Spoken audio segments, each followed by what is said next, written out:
Bonjour, ici Jean-Philippe Lebleu du Comité pour la République du Canada. Voici la présentation pour la semaine du 4 janvier 2016 et le titre de l'émission d'aujourd'hui. Il est minuit moins 5 pour le système financier. Il faut agir maintenant. Nous allons faire un retour sur la présentation qui a eu lieu récemment du mouvement politique de Larouche aux États-Unis. Une présentation qui parle justement de l'urgence d'agir. Puisque dès le 4 janvier 2016, plusieurs changements dans le système financier auront lieu.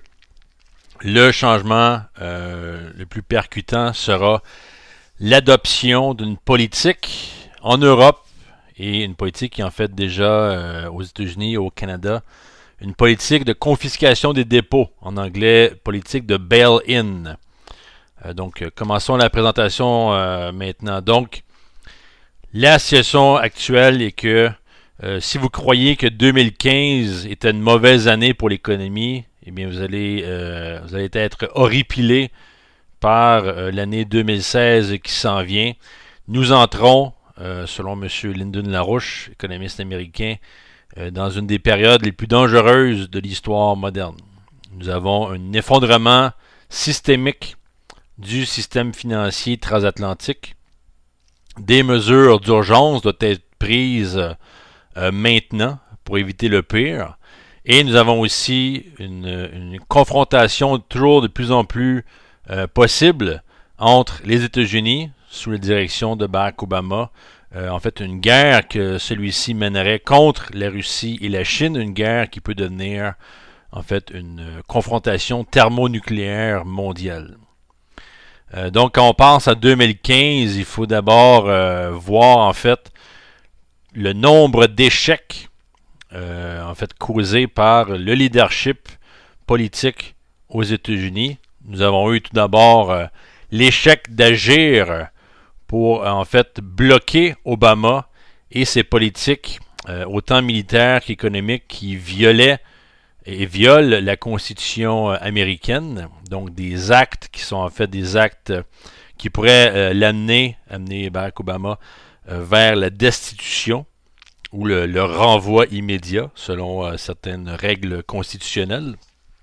Deuxièmement, nous avons eu l'échec des politiciens américains, en fait l'échec de ramener la loi Glass-Steagall dès le début de la crise économique de 2007-2008.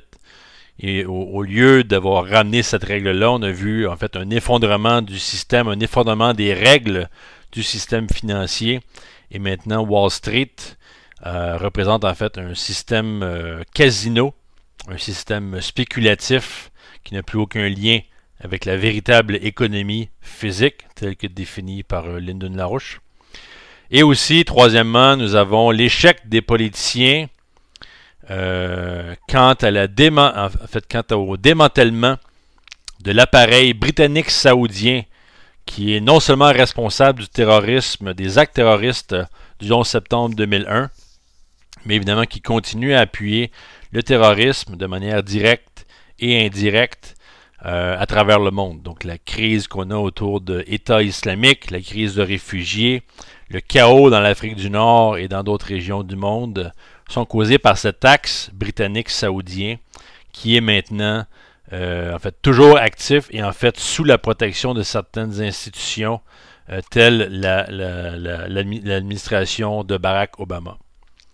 À cela aussi, il faut ajouter un quatrième élément, c'est-à-dire en fait l'échec d'adresser l'effondrement scientifique et culturel, la dégénérescence humaine des 100 dernières années, donc en fait toute la période du 20e siècle. Il y a eu certaines exceptions, on a eu certains bons moments avec Franklin Roosevelt par exemple aux États-Unis. Cependant, ce qu'on a vu durant le 20e siècle, c'est vraiment un écrasement existentiel du système européen et nord-américain, et ce durant les 100 ou 120 dernières années.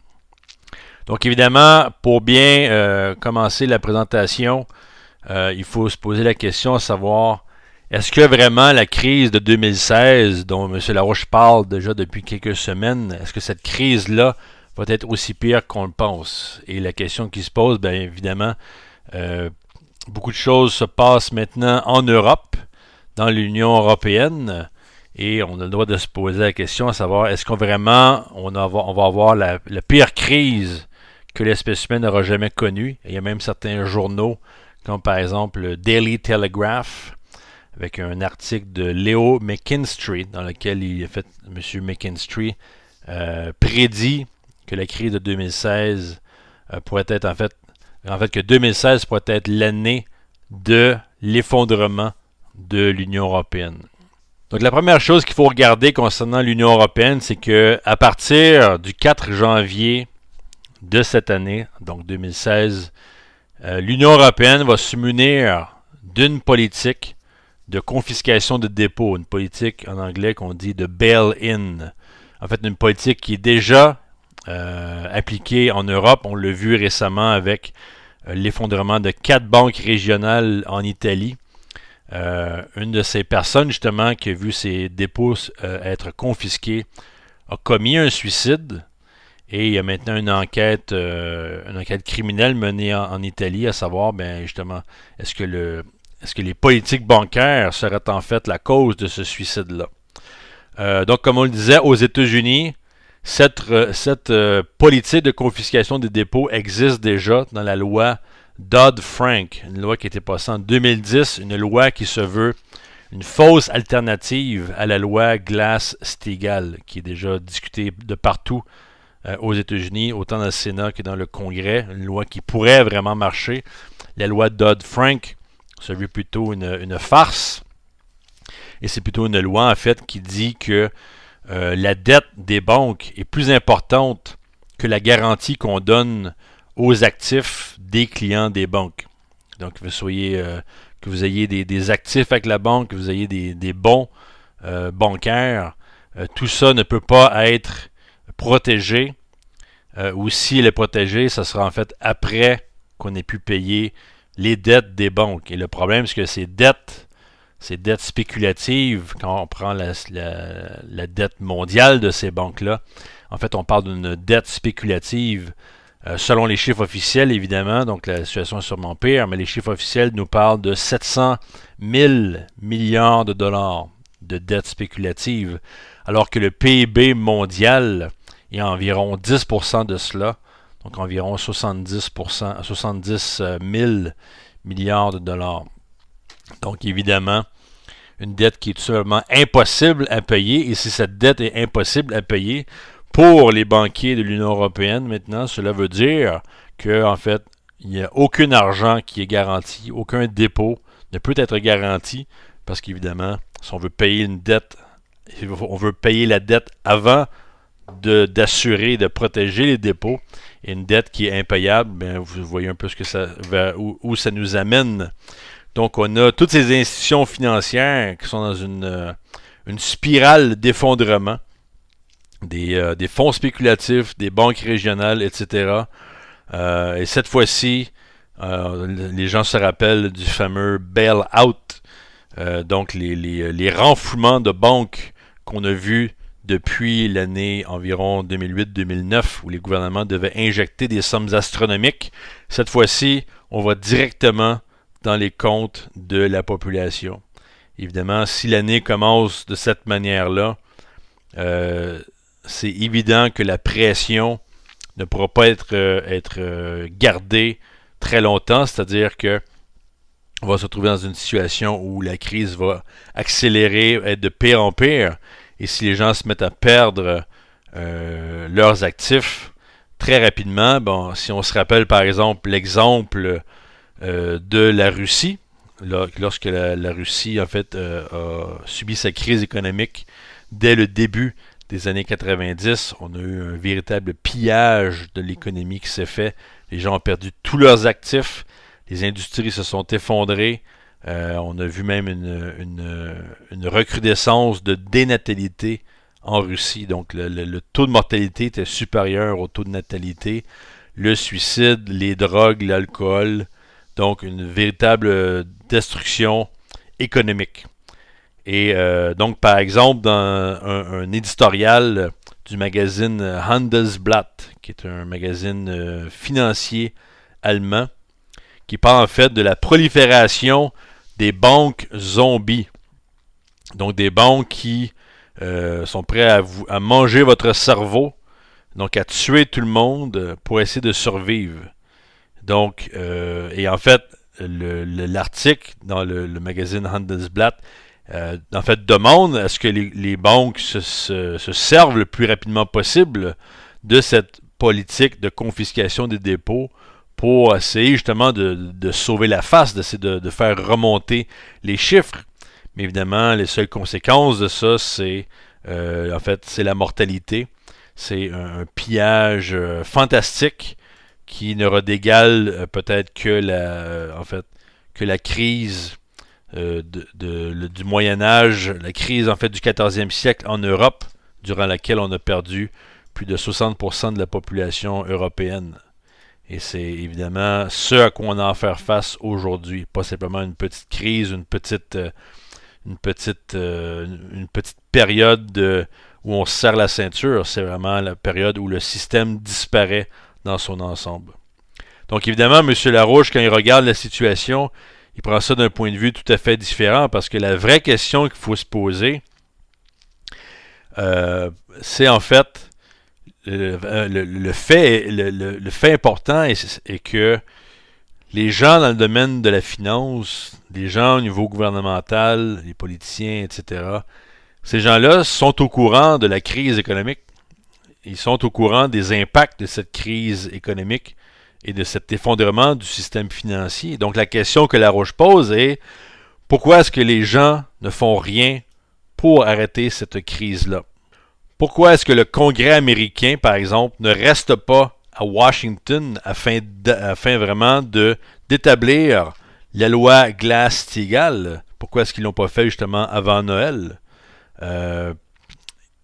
Parce qu'en fait, cette loi Glass-Steagall signifie la mort de Wall Street et permet justement de mettre en faillite tout le système financier impérial britannique, dont Wall Street, la City de Londres, etc., et en fait de créer les bases pour une reprise économique en regardant de plus près évidemment les politiques faites par l'ancien président américain Franklin Roosevelt lors des années 30 et 40. Et dans le cas de l'Europe, pourquoi est-ce qu'on a toléré justement l'existence de cette zone euro qui était en fait en banqueroute dès les débuts de sa création? Et pourquoi est-ce qu'on tolère en Europe cette commission européenne à Bruxelles, qui est en fait une commission destructive et carrément satanique, qui vraiment parle carrément de créer un génocide avec leurs politiques économiques. Donc pourquoi est-ce qu'on tolère, pourquoi est-ce qu'on fait semblant de vraiment s'occuper de ces questions-là? Pourquoi est-ce qu'on ne fait pas face à ces problèmes-là? Pourquoi est-ce qu'on n'adresse pas ce danger de génocide à l'échelle mondiale en provenance maintenant, en fait, des politiques britanniques impériales et aussi plus récemment là, avec les nouvelles politiques environnementalistes promues par le Vatican et par le pape François Ier dans son dernier encyclique.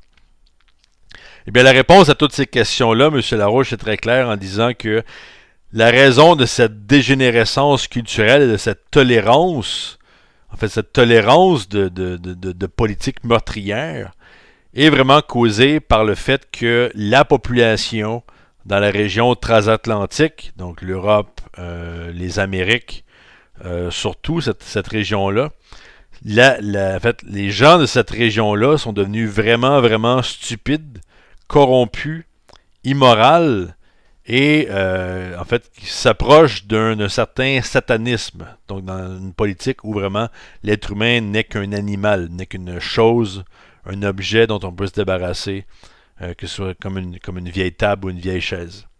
Donc, et justement, on tolère, on a en fait un leadership politique qui est corrompu de cette manière-là, comme par exemple des gens en Allemagne, comme le ministre de la Finance Schäuble. En Angleterre, on a des gens comme Tony Blair, avec David Cameron, et évidemment la période Bush-Obama, donc environ des 16 dernières années, depuis l'an 2000. Donc, deux administrations, en fait, qui n'auraient jamais dû voir le jour, mais la population étant tellement corrompue et ignorante, elle a voté pour elle-même, donc elle a choisi à quatre reprises, donc durant quatre élections, ils ont carrément choisi le suicide et n'ont pas pu voir au-delà de la propagande médiatique qui a eu lieu durant ces élections-là. Donc, la population doit se réveiller, mais elle est tellement ignorante qu'elle fait des choix suicidaires.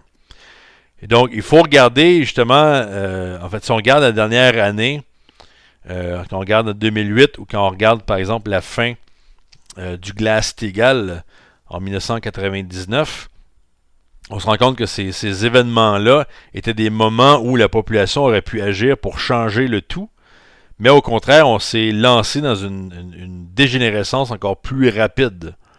Et que pour vraiment arrêter cette dégénérescence-là, il faut adresser le pillage culturel, qu'on pourrait dire, le pillage intellectuel qui s'est fait vers la fin du 19e siècle et durant le 20e siècle en général.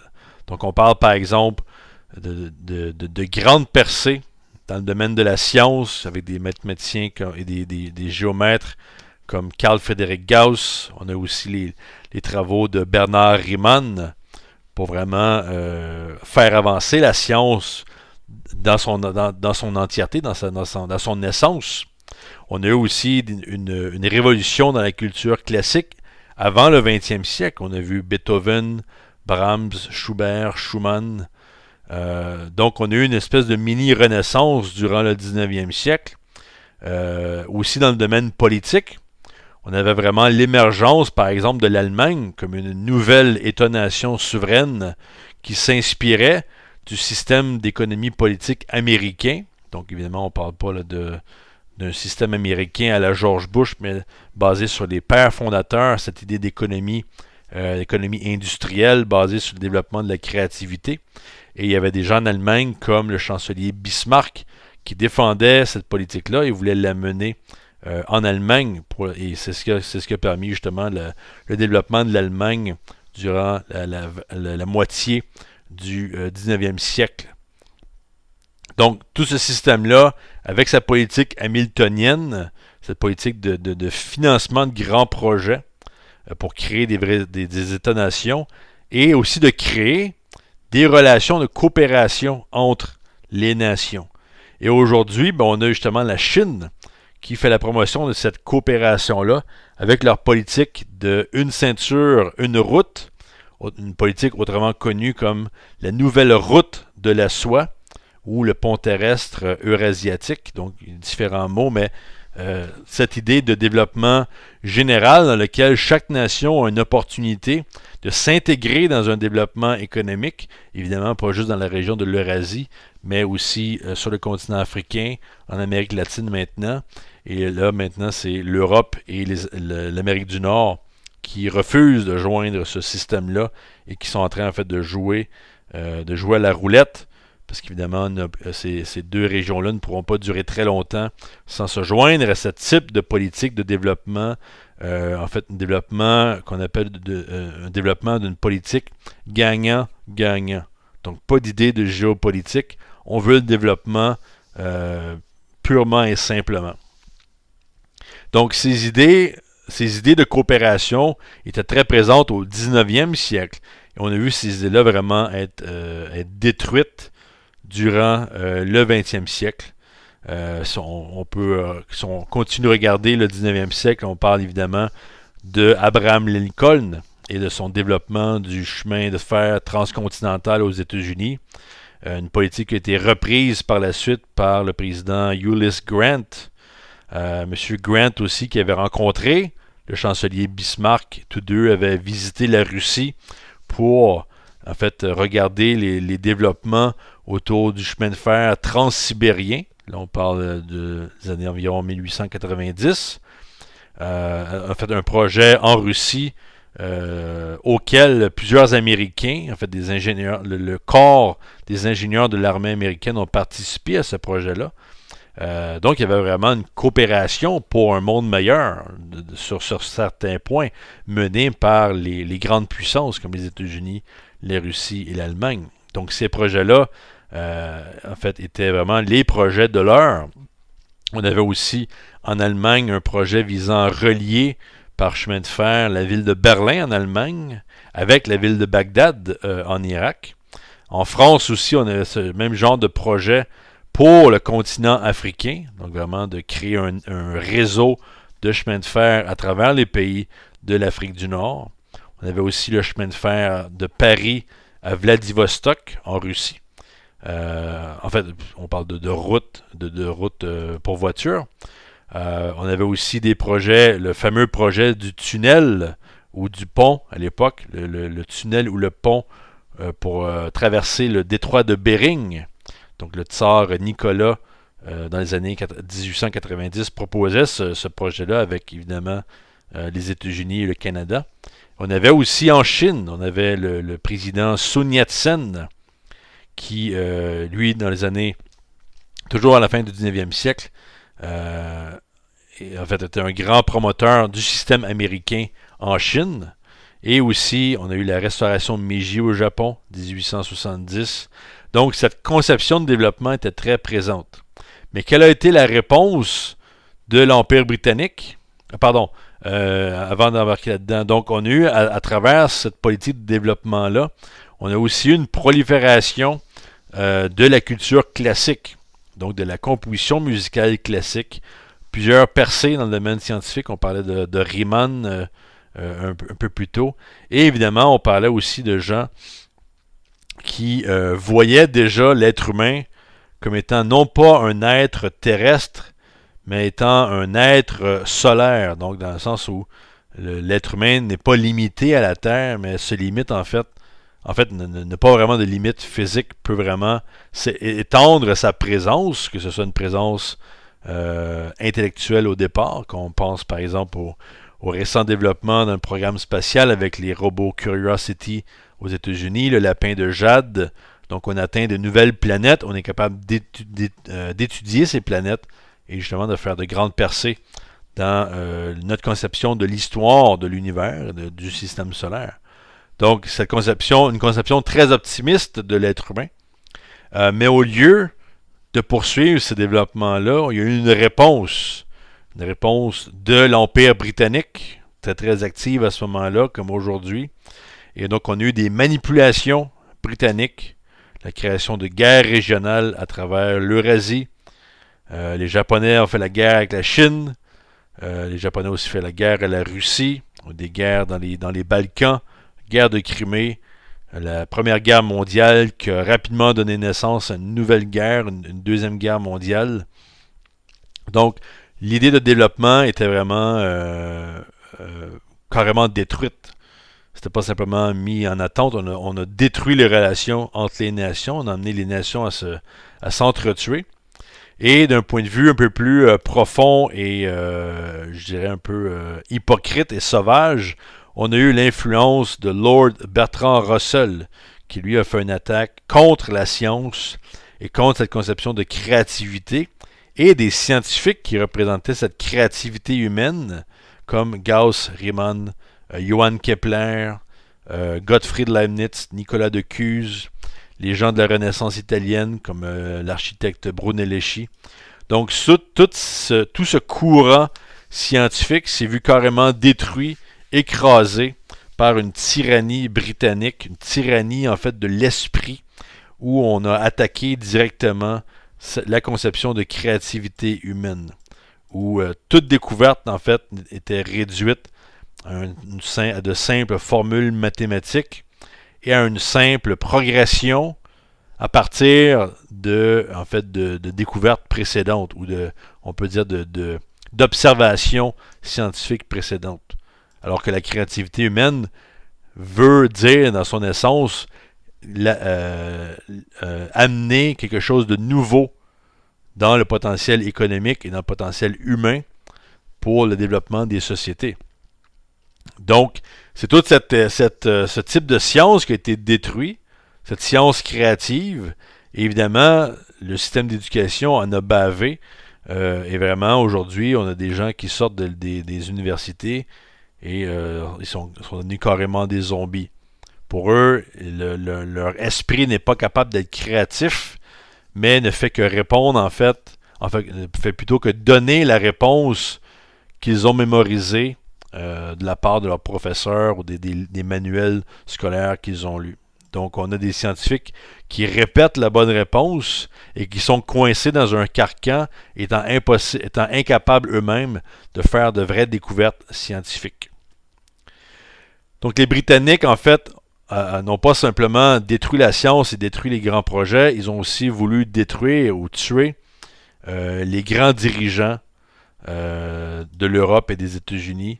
On a eu l'assassinat de Sadi Carnot en France, l'assassinat de William McKinley aux États-Unis, avec aussi évidemment l'assassinat de Abraham Lincoln auparavant, et plutôt aussi l'assassinat ou le meurtre de Alexander Hamilton, toujours aux États-Unis.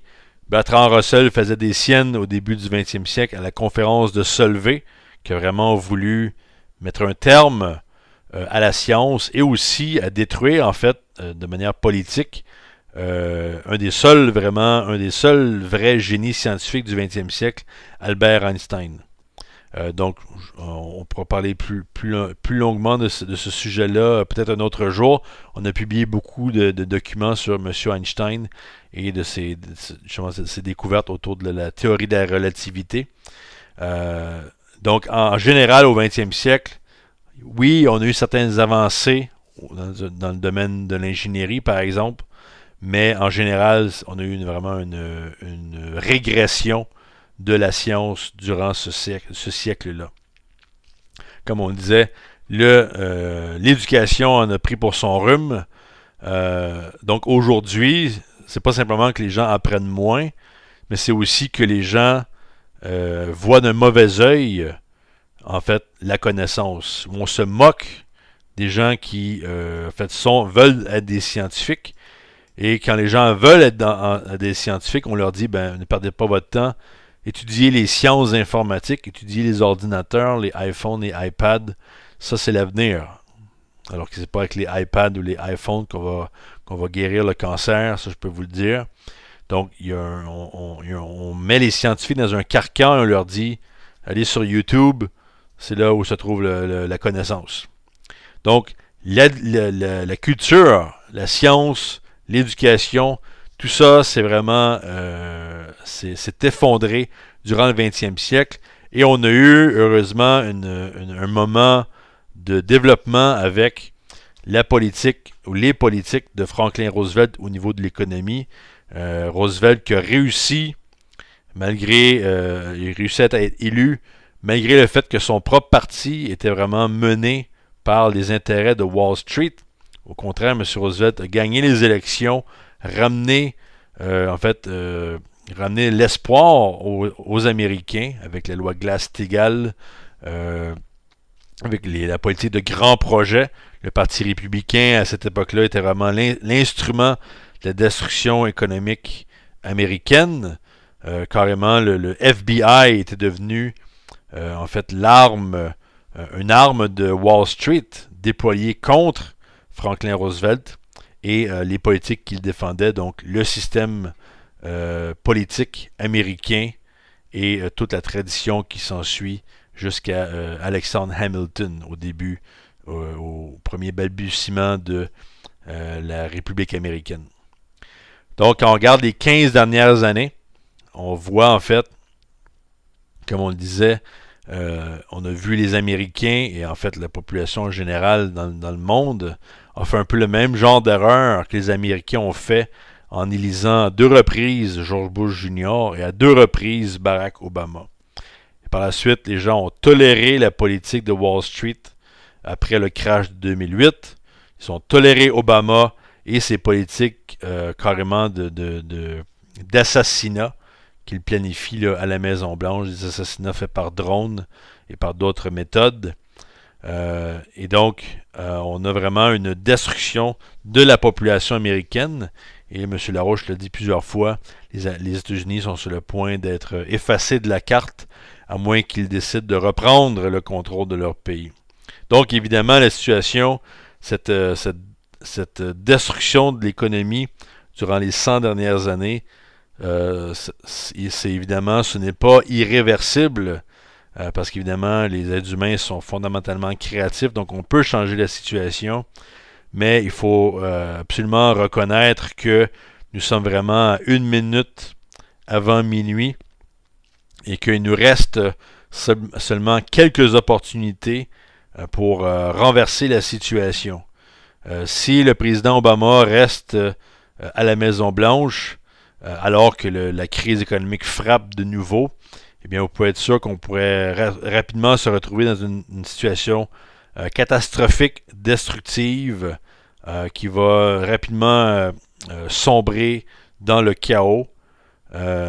Donc, et on espère, en fait, si on est assez chanceux, que le leadership chinois et russe, qui sont maintenant à des années-lumière devant Barack Obama en termes de compréhension de la crise actuelle et aussi de la solution à apporter à cette crise-là. Donc on espère que ce leadership-là pourra éviter une guerre nucléaire et éviter justement un effondrement complet de l'économie. Parce qu'évidemment, même si les Chinois, les Russes, les Indiens se lancent dans les grands développements, ils ne sont pas à l'abri de cette crise financière qui va frapper dès le mois de janvier, à moins qu'on amène les solutions, les alternatives à tout ça. Donc Obama est vraiment le pantin de l'Empire britannique. Il défend Wall Street, il défend cette politique de changement de régime qui a causé tellement de destruction dans les 15 dernières années. Donc ce système impérial-là est fichu, est en faillite, est condamné, et ce système-là, malheureusement, est prêt à entraîner la population dans son propre effondrement. Donc tout le monde y passe, et c'est là où il faut réagir pour vraiment éviter le chaos qui pourrait mettre fin à l'espèce humaine comme on la connaît aujourd'hui. Donc on a quelques options. Évidemment, la première option, se débarrasser du président Obama. C'est une question essentielle et existentielle. Il faut ramener la loi Glass-Steagall afin de vraiment se débarrasser de Wall Street et de se débarrasser de la City de Londres et du pouvoir de l'Empire britannique. Donc évidemment, d'autres mesures doivent aussi être mises en place. On parle carrément de faire une renaissance dans le domaine de la science à travers le programme spatial, à travers le développement de la fusion thermonucléaire, donc l'énergie, l'énergie pour l'avenir. Oubliez les éoliennes et les panneaux solaires. Ça nous prend de la vraie énergie, l'énergie dense qui peut augmenter justement le pouvoir de l'espèce humaine sur Terre et dans le système solaire et au-delà. Sinon, évidemment, la nouvelle politique de confiscation des dépôts, la nouvelle politique de bail-in qui va entrer, en fait, qui va être débutée dès le 4 janvier 2016. C'est quelque chose qui peut mettre fin à toute l'économie mondiale, et ce, de manière très rapide, et il faudra choisir entre le fascisme que va amener ce système, ou une reprise, en fait, ou un changement complet des politiques visant la survie de l'espèce humaine. Donc, on parlait tantôt de cette loi de bail-in qui se trouve, en fait, dans la politique canadienne. On en avait parlé de ça quelque temps, où le budget fédéral, si ma mémoire ne me trompe pas, il s'agit du budget fédéral de 2014 ou de 2013, il faudrait que je revérifie, mais dans lequel le Canada parlait de cette potentielle politique de bail-in si jamais il y avait une crise financière. Donc cette crise-là, elle s'en vient. Aux États-Unis, la loi Dodd-Frank de 2010 inclut cette politique de bail-in. Donc on parle de Barney Frank ici. Barney Frank est un membre toujours très actif du Parti démocrate, qui est une des personnes en fait responsables de la propagande contre Glass-Steagall. Et il faut aussi le nommer, il faut aussi le dire, Barney Frank est l'un des conseillers économiques maintenant de Hillary Clinton. Donc Hillary Clinton qui, justement, en ayant pareil candidat, en fait, expose le fait qu'elle est contre Glass-Steagall et que, en fait, les mensonges qui ont été proférés contre Glass-Steagall et que, en fait, cette loi n'aurait jamais arrêté la crise de 2008. On n'aurait pas arrêté la crise des institutions d'assurance comme AIG. En fait, cette loi-là, elle est vieille de 85 ans, on n'en a plus besoin, il faut penser à autre chose. Ça, c'est vraiment de la grosse propagande. Quand on regarde ce que la loi Glass-Steagall a vraiment permis de faire, elle a permis en fait de sauver les États-Unis à une époque où tout était perdu, où en fait il n'y avait aucune solution d'amener pour dealer, pour s'occuper de la crise financière.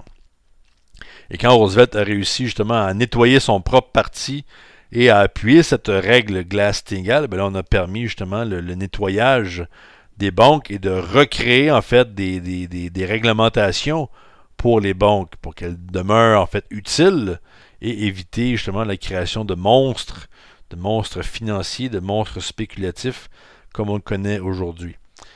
Donc Barney Frank est quelqu'un en fait qui représente ses intérêts de Wall Street. Et en fait, M. Larouche lui dit sur cette situation-là que en fait, le précédent de Franklin Roosevelt est la meilleure chose qu'on puisse utiliser. Donc, il ne s'agit pas ici d'écrire des lois, d'écrire une nouvelle loi de 800 pages. Là. Il s'agit de reprendre mot à mot la loi Glass-Steagall qui tient sur quelques pages et de réinstaller ça aux États-Unis et évidemment dans les autres pays aussi, les autres pays développés, et en fait d'en faire une loi qu'on pourrait dire une loi universelle. Il ne s'agit pas ici de gouvernement mondial, mais il s'agit d'un principe qui vise la protection de la population internationale. Donc chaque pays, en fait, devrait de manière souveraine amener ce principe Glass-Steagall qui vise à séparer les banques d'un côté avec les banques commerciales et de l'autre côté les banques d'investissement. Et en fait, on peut évidemment, il y a plusieurs variations sur un même thème, comme on dit, mais le principe est de protéger la population.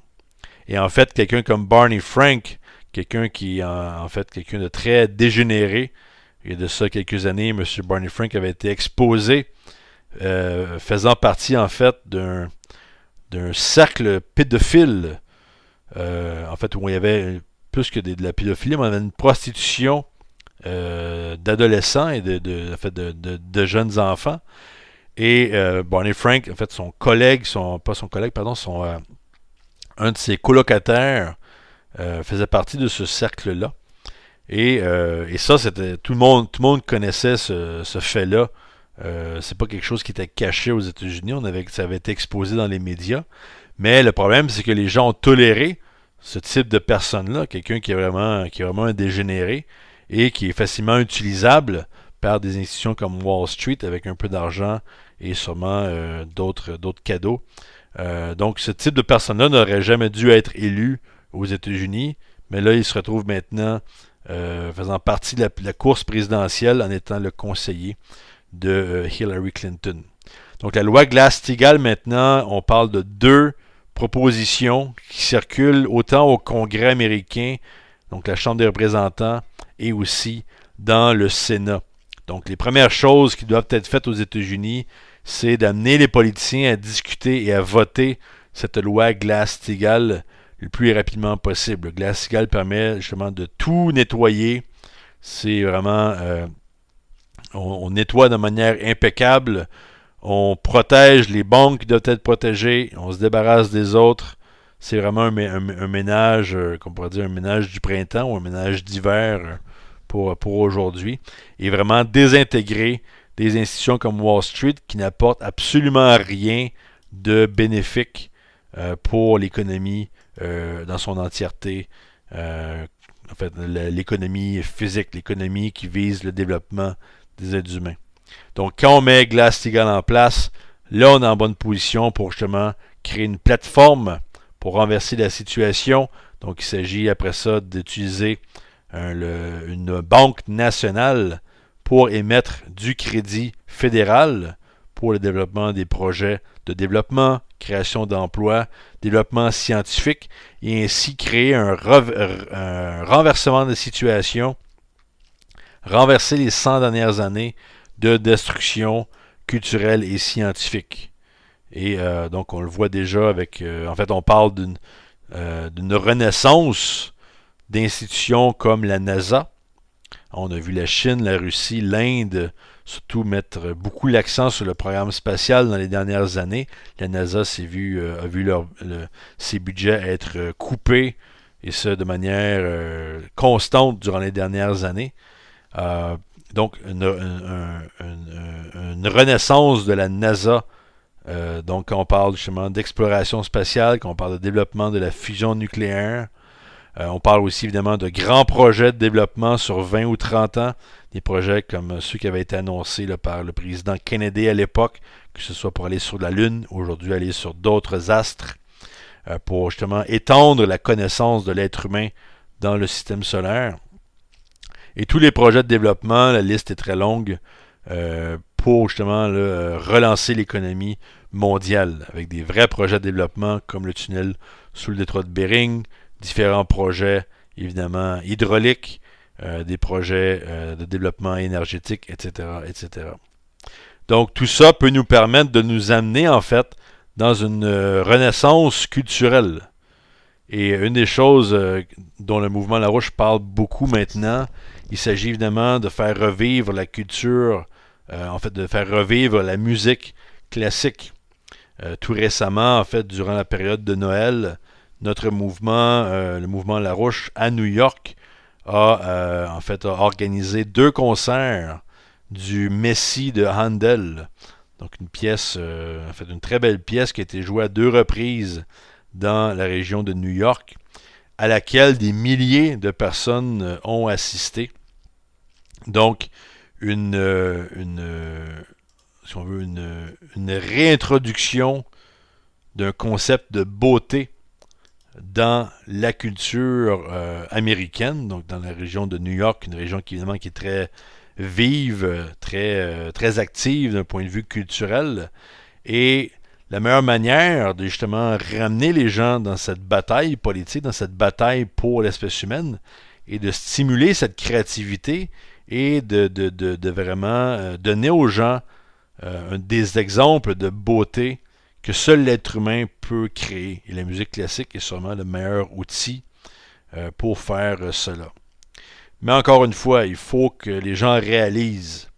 En fait, il faut réaliser qu'on est très près de la crise. Il est minuit moins 5. Maintenant, peut-être moins 4, moins 3.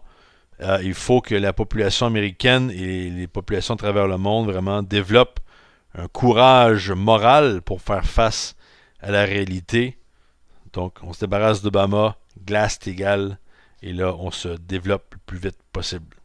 Et heureusement, dans la situation actuelle, avec le leadership en provenance de la Chine et du président Xi Jinping, nous avons une situation où les États-Unis et le Canada pourraient se joindre à cette nouvelle dynamique, une ceinture, une route de la présidence chinoise, plus particulièrement le président lui-même Xi Jinping.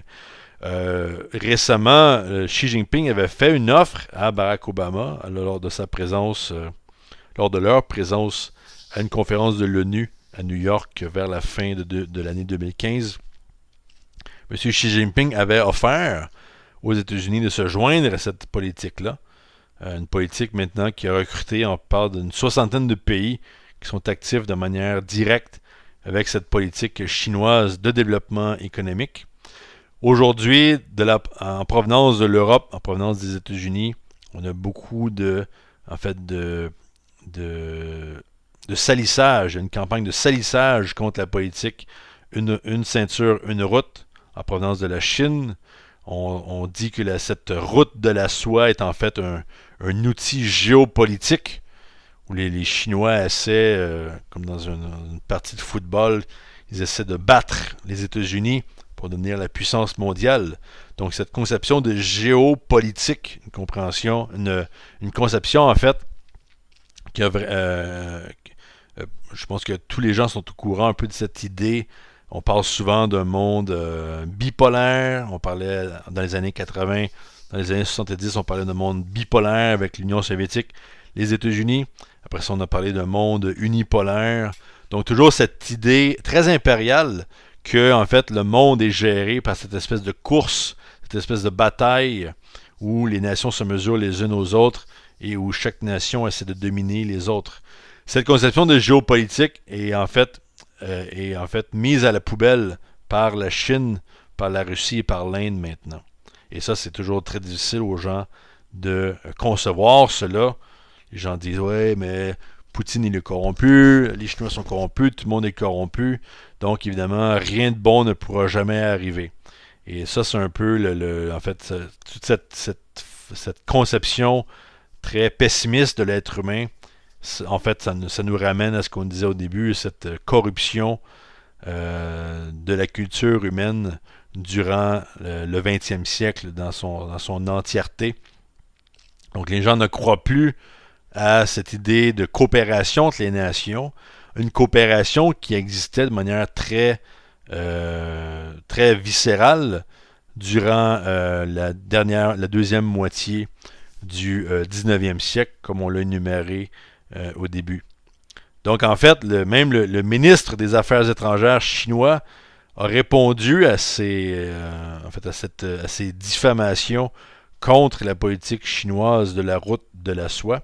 Il y a eu des articles dans le New York Times, dans le Washington Post. Donc, le ministre des Affaires étrangères chinois a répondu tout simplement en disant, écoutez, plusieurs pays ont déjà signé des ententes de coopération avec nous et ces nations-là s'enlignent avec nous pour une stratégie de développement. Donc, on parle évidemment de coopération bilatérale, multilatérale, et qu'en fait, la politique de une ceinture, une route n'est pas un outil géopolitique. Le principe de cette politique-là, une ceinture, une route, c'est en fait de créer plusieurs initiatives et de créer un certain ordre qui va en fait permettre de combler les intérêts de chacun et d'approfondir la coopération entre les nations dans plusieurs domaines, pas simplement le domaine de chemin de fer, mais dans tous les domaines scientifiques, culturels, etc. Donc on parle, comme le dit le ministre des Affaires étrangères, on parle de résultats gagnant-gagnant. Et c'est cette conception, cette politique gagnant-gagnant qui est très important et qui peut permettre aux États-Unis de carrément se dissocier des 15 dernières années avec Bush et Obama et aussi évidemment le président Cheney, Dick Cheney sous la présidence de George Bush Jr. qui était le vrai problème, et de se joindre aux États-Unis. Et en fait, si vous voulez regarder quelque chose de très intéressant, on peut faire une comparaison, par exemple, des dernières décennies aux États-Unis et des dernières décennies en Chine. Et on peut voir ainsi que en fait, la politique chinoise est une politique axée sur l'avenir, une politique qui fonctionne. On peut être en désaccord avec le système communiste, etc. Ça va, mais ça, en fait, c'est un détail. Il faut arrêter de vanter le système nord-américain avec le YouTube et Facebook comme si on avait ressuscité Martin Luther King. Ça n'a rien à voir. La situation actuelle aux États-Unis, en fait, avant l'arrivée de Barack Obama aux États-Unis, on avait 37 millions d'Américains qui vivaient sous le seuil de la pauvreté. Donc, en grande partie causé par George Bush Jr. Mais avec Barack Obama, on a augmenté ce nombre-là par 10 millions. Donc 47 millions d'Américains vivent maintenant sous le seuil de la pauvreté. Aussi, les gens qui reçoivent des coupons alimentaires, on avait 28 millions d'Américains avant l'arrivée d'Obama. Et après l'arrivée d'Obama, 47 millions. Donc une augmentation de 19 millions de personnes. Aussi, on avait un enfant sur 5 aux États-Unis qui vivaient en dessous du niveau de la pauvreté. Évidemment, c'est encore pire quand on regardait au niveau des Afro-Américains. C'est vraiment 2 enfants sur 5 qui vivent sous le niveau de pauvreté. Et quand on regarde la Chine, dans les dernières années, dans les derniers 30 ans environ, la Chine a réussi en fait à sortir de la pauvreté plus de 600 millions de personnes. Récemment, on a construit environ 11 000 milles en fait, 11 000 milles, on parle environ, on parle là peut-être de 16 ou 17 000 kilomètres de chemin de fer à haute vitesse dans la dernière décennie. Et les Chinois parlent en fait de doubler, voire de tripler ce nombre d'ici 2020. Aux États-Unis, on n'a pas 11 000 milles de chemin de fer, mais on a 450 000 de ces chemins-là, supposément à haute vitesse. Mais évidemment, le système est assez désuet et ne va pas très très vite. Et aussi, la Chine a réussi tout récemment à électrifier la Chine au complet. Donc tout le monde en Chine maintenant ont accès à l'électricité ou auront accès à l'électricité dès cette année. Donc évidemment, des changements radicaux dans une nation qui, en fait, pour beaucoup de personnes, semblait être définie justement par sa pauvreté. Donc le travail bas de gamme, la production qu'on appelle de cheap labor en anglais. Donc toute cette idée là, d'envoyer des emplois minables en Chine à cause de la différence dans la valeur des devises. Donc beaucoup de gens, très peu de salaire. Et en fait, cette situation-là est en train de changer. Et là, si la situation n'arrête pas, évidemment, mais c'est les États-Unis qui vont être le nouveau cheap labor du monde. Mais malheureusement, les gens de Wall Street et les gens autour d'Obama risquent d'agir avant ça et de plutôt créer un conflit militaire à l'échelle internationale. Donc, comme on le disait, l'offre faite par Xi Jinping en 2014, on remonte avant, c'était avant le meeting de l'ONU de l'année dernière, c'était en 2014 au sommet de l'APEC, durant lequel Xi Jinping avait offert aux États-Unis de se joindre à la politique de la nouvelle route de la soie. Et évidemment, ben, le problème, c'est qu'aujourd'hui, si vous continuez de croire en ce que les médias principaux vous disent, vous êtes vraiment malchanceux. Tout ce qui sort des médias maintenant, c'est vraiment de la propagande ridicule qui vise à attaquer la Chine, attaquer la Russie, attaquer l'espèce humaine en soi. Donc il faut absolument amener les Américains, les Canadiens, les Européens à se joindre à cette dynamique-là.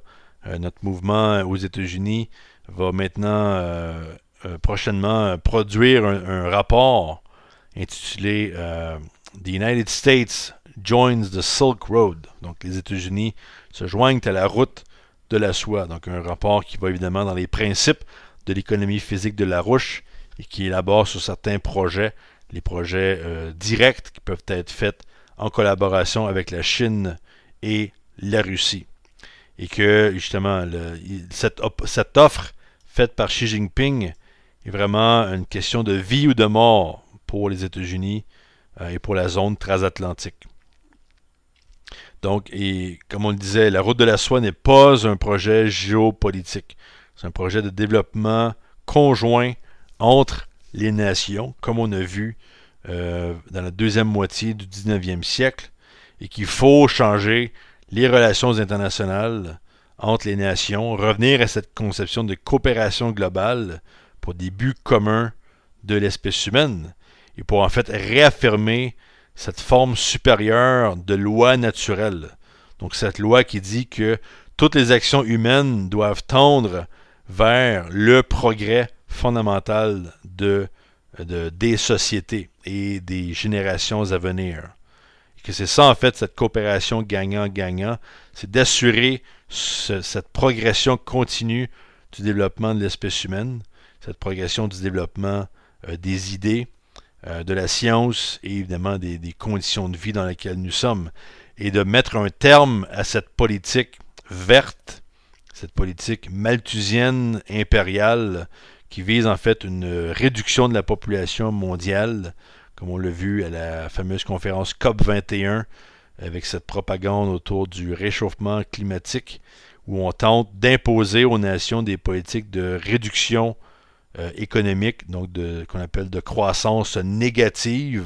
Donc on retourne vers l'âge de pierre en fait au Moyen Âge avec des éoliennes qui en fait ne pourront jamais produire assez d'énergie pour soutenir la population actuelle. Et en fait, donc, il faut mettre un terme à cette politique verte, cette propagande impériale, et de revenir à cette conception vraiment de ce que représente le progrès humain, ce que représente cette question de créativité humaine. Sans l'expression de cette créativité-là, le spécimen va tout simplement cesser d'exister. Et c'est ça que l'Empire britannique tente de faire maintenant. Donc il faut comprendre cette créativité humaine-là comme étant un principe unique dans l'univers. Donc on est maintenant à preuve du contraire, l'espèce dominante dans le système solaire qui peut vraiment changer les choses et en fait transformer les choses dans le but de les améliorer. Donc de transformer notre environnement, pas simplement sur Terre, mais dans tout le système solaire et évidemment au-delà. Donc évidemment, il faut agir vite. Je pense on l'a déjà dit plusieurs fois. Ça vaut la peine de le répéter. Si on ne fait simplement qu'attendre, comme des petits animaux dans une cage, attendre que quelqu'un vienne nous sauver, mais oubliez ça, ça ne va pas se produire. Il faut maintenant se battre pour la loi Glass-Steagall et faire en sorte que maintenant toutes les nations, comme le Canada, on parle à nos auditeurs en Haïti, toute nation doit se joindre à cette dynamique de la nouvelle route de la soie, et ce, de manière le plus rapide possible. Et si les États-Unis décident de se débarrasser de Barack Obama, eh bien, on pourra avoir peut-être une chance de survivre d'ici les prochaines semaines et les prochains mois. Donc, voici pour cette semaine. Donc, je vous dis à la semaine prochaine. Si vous avez des questions à propos de cette présentation-là, vous pouvez toujours me communiquer par courriel à jplebleu@yahoo.ca. Donc, sur ce, je vous dis à la semaine prochaine. Et on a le droit de se poser la question à savoir, est-ce qu'on vraiment on va avoir la pire crise que l'espèce humaine n'aura jamais connue? Il y a même certains journaux, comme par exemple le Daily Telegraph, avec un article de Leo McKinstry, dans lequel M. McKinstry prédit que la crise de 2016 pourrait être en fait que 2016 pourrait être l'année de l'effondrement de l'Union européenne. Donc la première chose qu'il faut regarder concernant l'Union européenne, c'est que à partir du 4 janvier de cette année, donc 2016, l'Union européenne va se munir d'une politique de confiscation de dépôts, une politique en anglais qu'on dit de bail-in. En fait, une politique qui est déjà appliquée en Europe. On l'a vu récemment avec l'effondrement de 4 banques régionales en Italie. Une de ces personnes, justement, qui a vu ses dépôts être confisqués, a commis un suicide. Et il y a maintenant une enquête criminelle menée en Italie, à savoir, ben, justement, est-ce que les politiques bancaires seraient en fait la cause de ce suicide-là? Donc, comme on le disait, aux États-Unis, cette politique de confiscation des dépôts existe déjà dans la loi Dodd-Frank, une loi qui a été passée en 2010, une loi qui se veut une fausse alternative à la loi Glass-Steagall, qui est déjà discutée de partout aux États-Unis, autant dans le Sénat que dans le Congrès, une loi qui pourrait vraiment marcher. La loi Dodd-Frank se veut plutôt. Bonjour, ici Jean-Philippe Lebleu du Comité pour la République du Canada. Voici la présentation pour la semaine du 4 janvier 2016 et le titre de l'émission d'aujourd'hui. Il est minuit moins 5 pour le système financier. Il faut agir maintenant. Nous allons faire un retour sur la présentation qui a eu lieu récemment du mouvement politique de Larouche aux États-Unis. Une présentation qui parle justement de l'urgence d'agir, puisque dès le 4 janvier 2016, plusieurs changements dans le système financier auront lieu. Le changement le plus percutant sera l'adoption d'une politique en Europe et une politique qui est en fait déjà aux États-Unis et au Canada, une politique de confiscation des dépôts, en anglais, politique de bail-in. Donc, commençons la présentation maintenant. Donc, la situation actuelle est que si vous croyez que 2015 était une mauvaise année pour l'économie, eh bien, vous allez être horripilé par l'année 2016 qui s'en vient. Nous entrons, selon M. Lyndon LaRouche, économiste américain, dans une des périodes les plus dangereuses de l'histoire moderne. Nous avons un effondrement systémique du système financier transatlantique. Des mesures d'urgence doivent être prises maintenant pour éviter le pire. Et nous avons aussi une confrontation toujours de plus en plus possible entre les États-Unis, sous la direction d'une farce, et c'est plutôt une loi en fait qui dit que la dette des banques est plus importante que la garantie qu'on donne aux actifs des clients des banques. Donc que vous ayez des actifs avec la banque, que vous ayez des bons bancaires, tout ça ne peut pas être protégé. Ou s'il est protégé, ça sera en fait après qu'on ait pu payer les dettes des banques. Et le problème, c'est que ces dettes spéculatives, quand on prend la dette mondiale de ces banques-là, en fait, on parle d'une dette spéculative selon les chiffres officiels, évidemment, donc la situation est sûrement pire, mais les chiffres officiels nous parlent de 700 000 milliards de dollars de dette spéculative, alors que le PIB mondial est environ 10% de cela, donc environ 70 000 milliards de dollars. Donc évidemment, une dette qui est tout simplement impossible à payer, et si cette dette est impossible à payer pour les banquiers de l'Union européenne maintenant, cela veut dire que en fait, il n'y a aucun argent qui est garanti, aucun dépôt ne peut être garanti, parce qu'évidemment, si on veut payer une dette, on veut payer la dette avant d'assurer, de protéger les dépôts, et une dette qui est impayable, bien, vous voyez un peu ce que où ça nous amène. Donc, on a toutes ces institutions financières qui sont dans une spirale d'effondrement, des fonds spéculatifs, des banques régionales, etc. Et cette fois-ci, de Barack Obama, en fait, une guerre que celui-ci mènerait contre la Russie et la Chine, une guerre qui peut devenir, en fait, une confrontation thermonucléaire mondiale.